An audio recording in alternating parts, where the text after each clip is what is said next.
Dear student, welcome to my channel. इस video में आपको पढ़ाने जा रहा हूं MP board class 8 Hindi model question paper set number 2 2026। देखिए, बहुत सारे बच्चों के कमेंट आ रहे हैं कि सर मोस्ट इंपॉर्टेंट क्वेश्चन बताइए, मोस्ट इंपॉर्टेंट क्वेश्चन बताइए। तो मैं आपको ये बताना चाहूंगा बच्चों कि यहाँ पे मैं मोस्ट इंपॉर्टेंट क्वेश्चन पूरा पेपर वाइज आपको लेके आ चुका हूँ कि जो पेपर जो होता है आपका, किस तरीके का आपका पेपर आता है और उसी पेपर के तरीके से क्या है, सारे के सारे जो मोस्ट इंपॉर्टेंट क्वेश्चन है, कौन से फिल इन द ब्लैंक है, कौन से ऑब्जेक्टिव टाइप क्वेश्चन है, सारी की सारी चीज़ें हम यहाँ पे डिस्कस करने वाले हैं। वीडियो को स्टार्ट करने से पहले बच्चों मैं आपसे एक रिक्वेस्ट करना चाहूंगा कि अगर आपके लिए वीडियो हेल्पफुल है, प्लीज़ वीडियो को लाइक करिएगा, चैनल को सब्सक्राइब करिएगा और अपने दोस्तों के साथ जरूर शेयर करिएगा, क्योंकि ये सारे के सारे क्वेश्चन आपके एग्जाम पॉइंट ऑफ व्यू से मोस्ट इंपॉर्टेंट है। अगर आप सभी क्वेश्चनों को लर्न करेंगे तो बहुत सारे क्वेश्चन हैं जो आपके मेन पेपर में आने वाले हैं। ठीक है, तो चलिए बच्चों वीडियो को स्टार्ट करते हैं। जैसे कि आप जानते हैं कि हमारा एग्जाम जो होता है 60 मार्क्स का होता है। टोटल हमसे 26 क्वेश्चन पूछे जाते हैं। सारा डिस्क्रिप्शन मैं आपको देने वाला हूं क्या कैसा है। वीडियो को अगर आप पूरा देखेंगे तो पूरी चीज़ें समझ पाएंगे। अगर आप स्किप करके निकल जाएंगे तो देखिए आपको चीज़ें नहीं समझ में आएंगी। मैं आपसे यही रिक्वेस्ट कर रहा हूं कि सारे आप पूरा वीडियो को पूरा देखिए और ईच एंड एवरी टॉपिक को, मतलब ईच एंड एवरी क्वेश्चन को आप मार्क करिए, उसको लर्न करिए। देखिए, आपने ये चेक करिए कि आपका एग्जाम की जो प्रिपरेशन है वो कहाँ तक पहुँच चुकी है। आपने जो प्रिपरेशन कर रखी है कि ऐसा तो नहीं कि आपसे ये क्वेश्चन बन ही नहीं रहे हैं, आप इनको सॉल्व ही नहीं कर पा रहे हैं, ऐसा भी हो सकता है। ठीक है, और जो देखिए आपको टाइम मिलता है वो कितना मिलता है, 2 hour 30 minute का मिलता है। ठीक है बच्चों, बहुविकल्पी प्रश्न हम फिर से शुरू करते हैं। बहुविकल्पी प्रश्न का मतलब क्या है? बहुविकल्पी प्रश्न का मतलब जो है हमारा वो क्या कहलाता है, ये कहलाते हैं आपके ऑब्जेक्टिव टाइप क्वेश्चन। ठीक है ना। तो पहला नंबर क्वेश्चन देखते हैं। भारतीय इतिहास का स्वर्ण काल था, भारतीय इतिहास का स्वर्ण काल कौन सा था? तो इसका राइट आंसर हो जाएगा बी नंबर आपका गुप्त काल। गुप्त काल क्या कहलाता था? भारतीय इतिहास का स्वर्ण काल कहलाता था। ठीक है, अब नंबर 2 देखिए, बीड़ा वादनी किसे कहते हैं? तो बीड़ा वादनी जो है हम सरस्वती माता को कहते हैं, तो सभी लोग जानते हैं। तो ये क्या है? सरस्वती जी को कहा जाता है। ठीक है, नंबर 3 देखिए, भारत रत्न लता मंगेशकर को स्वर कोकिला कहा जाता है क्योंकि? भारत रत्न लता मंगेशकर को स्वर कोकिला कहा जाता है क्योंकि? क्यों कहा जाता है सबसे पहले आपको ये बताना है। तो इसका आंसर हो जाएगा सुरीली गायिका थी, इस सुरीली गायिका थी, इस कारण से उन्हें क्या कहा जाता है? क्या कहा जाता है? कोकिला कहा जाता है। ठीक है, चलिए अब नेक्स्ट 5 नंबर क्वेश्चन को देख लेते हैं। सॉरी 4 नंबर क्वेश्चन को देख लेते हैं। हाथ पांव फूल जाना मुहावरे का अर्थ है। हाथ पांव फूल जाने मुहावरे का अर्थ है घबरा जाना। क्या हो जाएगा? घबरा जाना। अब चलिए नेक्स्ट क्वेश्चन को देखते हैं। नेक्स्ट क्वेश्चन यहाँ पे क्या बोल रहा है?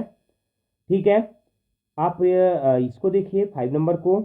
परशु का अर्थ है, जो परशु है उसका अर्थ क्या होता है? तो वो क्या होता है आपका? कुठार। कुठार जो होता है वो क्या कहलाता है? आपका परशु कहलाता है। ठीक है, अब चलिए यहाँ पे फिल इन द ब्लैंक आ चुके हैं बच्चों। फिल इन द ब्लैंक जो होते हैं हमारे वो 5 मार्क्स के हमसे पूछे जाते हैं, एग्जाम पॉइंट ऑफ व्यू से मोस्ट इंपॉर्टेंट होते हैं। अगर आप बात करेंगे तो 5 मार्क्स आपके इजिली आपको सारे के सारे फिल इन द ब्लैंक पढ़ के आपको मिल जाएंगे। अब देखिए 6 नंबर क्वेश्चन देखिए, यहाँ पे डॉक्टर हरि सिंह गौर को अंग्रेजी सरकार ने डैश की उपाधि प्रदान की थी। तो किसकी उपाधि प्रदान की थी? सर की उपाधि प्रदान की थी। किसकी उपाधि प्रदान की थी? सर की उपाधि प्रदान की थी। देखिए, गांधी जी को अपना राजनीतिक गुरु मानते थे। गांधी जी किसको अपना राजनीतिक गुरु मानते थे? तो गोपाल कृष्ण गोखले जी को क्या मानते थे? अपना राजनीतिक गुरु मानते थे। ठीक है ना। 8 नंबर देखिए, शिवलिंग मंदिर में अखंड दीप की स्थापना डैश ने की। तो किसने की थी? अहिल्याबाई ने की थी। किसने की थी? अहिल्याबाई ने की थी। अब मैं इसको इरेज कर देता हूं जिसलिए आपको नीचे की जो चीजें हैं वो प्रॉपर तरीके से विजुअल रहे। देखिए अब यहां पे क्या है, हमारा जो 9 नंबर क्वेश्चन है, प्राणों के लाले पड़ना एक डैश है। तो क्या है? ये एक मुहावरा है। क्या है? ये आपका एक मुहावरा है।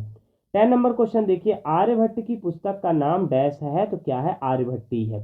अब जैसा कि आपने मेरे से बार बार रिक्वेस्ट किया था कि मुझे मोस्ट इंपॉर्टेंट क्वेश्चन सर करवाइए, तो मैं आपके लिए यहाँ पे as a paper set type का आपके लिए मोस्ट इंपॉर्टेंट क्वेश्चन लेके आ चुका हूँ। जैसे अति लघु उत्तरीय प्रश्न है, आप यहाँ पे देख पा रहे हैं होंगे।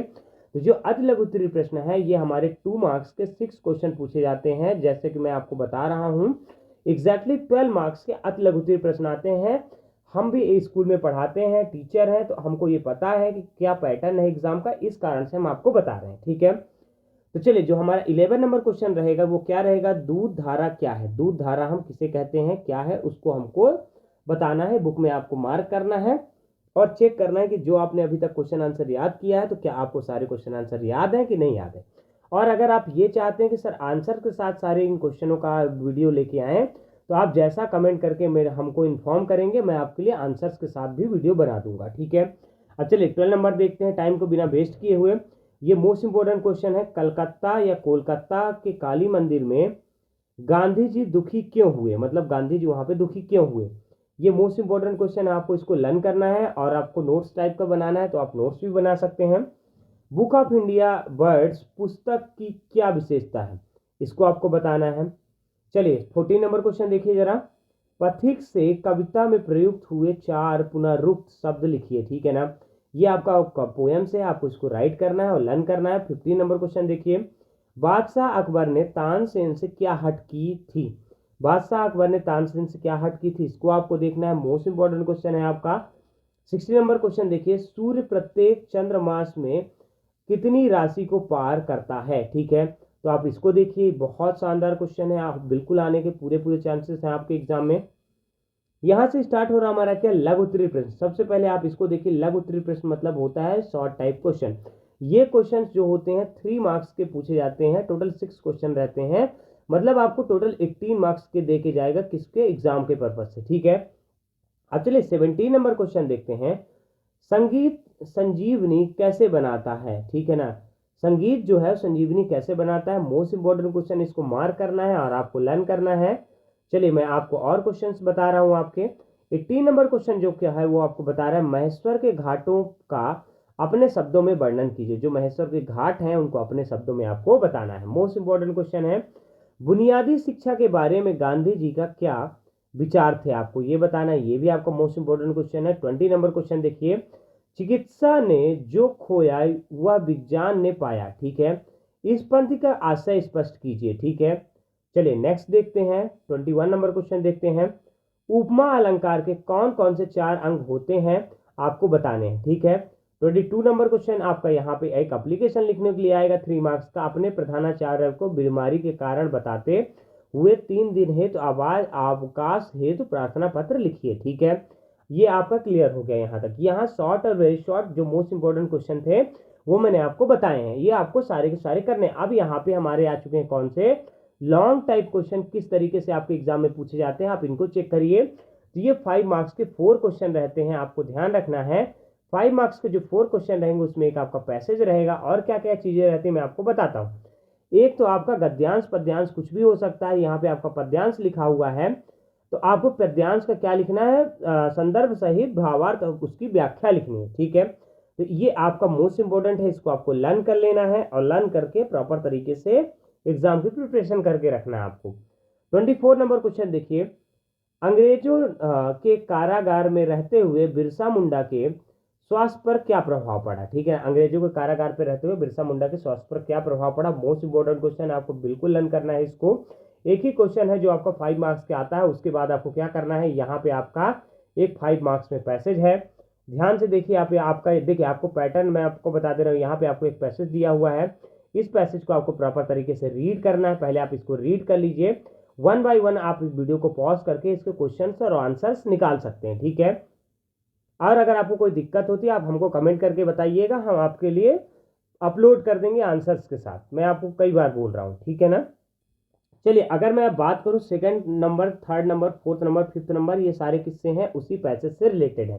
तो मतलब आपका 5 मार्क्स का तो आपका क्या आ गया, एक आपका आ गया गद्यांश पद्यांश। 5 मार्क्स का आपका क्या आ गया, एक क्वेश्चन आ गया। क्वेश्चन कैसे आ गया आप ये समझिए, जो भी क्वेश्चन है एक ही क्वेश्चन आएगा 5 मार्क्स का। फिर तीसरे नंबर पे 5 मार्क्स का आपका एक पैसेज आ गया और चौथे नंबर पे आपका 5 मार्क्स का एक ऐसे आ गया, ठीक है ना। अब यहाँ पे ऐसे आ चुका है, आप देखिए यहाँ पे आपको क्या करना है, किसी विषय पे 100 शब्दों में निबंध लिखना है। चाहे पुस्तकालय का महत्व ले लीजिए, मोबाइल फोन ले लीजिए, हानि या लाभ, और या परिश्रम सफलता का मूल ले लीजिए, ठीक है ना। परिश्रम सफलता का मूल है। देखिए आपके बार बार कमेंट आ रहे थे कि मोस्ट इंपॉर्टेंट क्वेश्चन करवाने हैं, इस कारण से मैं आपके लिए मोस्ट इंपॉर्टेंट क्वेश्चन लेके आया हूँ। ये देखिए द्वितीय भाषा के यहाँ पे सेट लिखे हुए हैं, मैंने इसकी पीडीएफ पहले से ही बना रखी है, आप यहाँ पे देख पा रहे होंगे। मैं जल्द ही अगर आपको मुझे सपोर्ट मिलता है तो मैं आपके लिए ऐसे ही एक और पीडीएफ मतलब दोनों सेट पेपर लेके आऊँगा। जैसे अगर आपको सेट पेपर चाहिए तो आप मुझे कमेंट करके बताइए, मैं जल्द ही जल्द आपके लिए अपलोड कर दूंगा। Thanks for watching. चलिए मिलते हैं आपसे नेक्स्ट वीडियो पे।